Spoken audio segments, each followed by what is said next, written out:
মাস পরে যে বিধানসভা ভোট হইতেছে এখানে রাজার দলের প্রার্থী থাকবে সবাই একবার দোয়া করবেন ভাই নাই এবার বুদ্ধ হওয়ার আগে একবার চিন্তা করবেন মুসলমানরা কেন হতে হবে যখন আমরা মসজিদ ফুসছে ভাঙছে কেউ কথা কইছে নি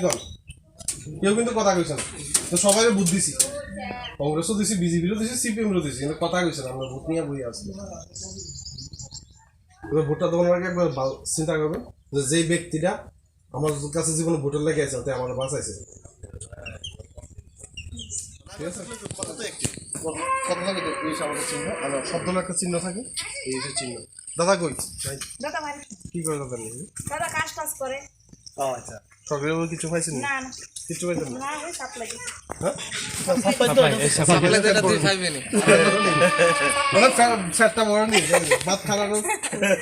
এর ধরে আর কিছু না বছর কিছু দিন এরকম কথা কি যাবে না বিপিএল না ওই 7 বছরের কাজ হইছে নাপসা প্রায়োরিটি গো নাপসা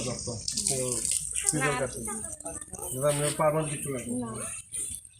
ঠিক আছে এরা যে কি করবে সমস্যা সবাই আছে শুধু 1% মানুষ উন্নয়ন আছে যেটা সত্যি কথা বলতে কি কোন হিন্দু কি কোন মুসলিম কি শুধু 1% মানুষ উন্নয়ন আছে বাকি সবাই কিন্তু আমরা একদম দরিদ্র সমাজ আছে তো যদি একটাই আবেদন থাকবো এই যে মাতার বাড়ি মন্দিরটা জানেন কেন বানাইছে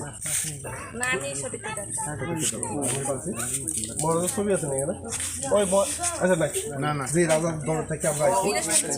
তাই পরিবারই বানাইছি মাতা বাড়ি মন্দির কসবা কালী বাড়ি আগরতলা জগন্নাথ মন্দির যদি বড় বড় মন্দির আজকে যদি আমি তারা কোনদিন কইছে না যে এখানে হিন্দুরাই যাচ্ছে না কারণ তাই নিজে একজন সনাতনী হিন্দু ধর্ম তাই বাড়িতে ডেলি পূজা পাঠ হয় এখনো ডেলি পুজো হয় এখন তাদের বাড়িতে মন্দির আছে ঠিক আছে আশীর্বাদ করবেন দাদা খুশি একদম আলাদাভাবে থাকবো আর এই মাতার বাড়িতে এই আনারসের চিহ্ন প্রাপ্তি থাকবো রাজা ঠিক আছে আপনাদের কাছে আশীর্বাদ কাম্য দাদা ঠিক আছে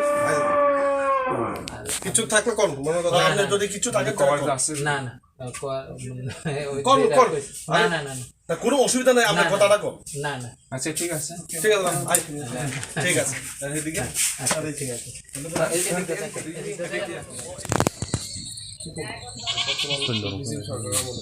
প্রচুর কষ্ট আছে এটা কম লাগবে না মসজিদ মাংস গেছিল আমার কিছু হতে না ইনশাআল্লাহ দোয়া করবেন ঠিক আছে ভয় করেন না কেউ আমরা কে কি করবো আমরা কিছু করার নাই আমরা এই পুরা হীরাকুন্ডে 3 দিন করতে আছি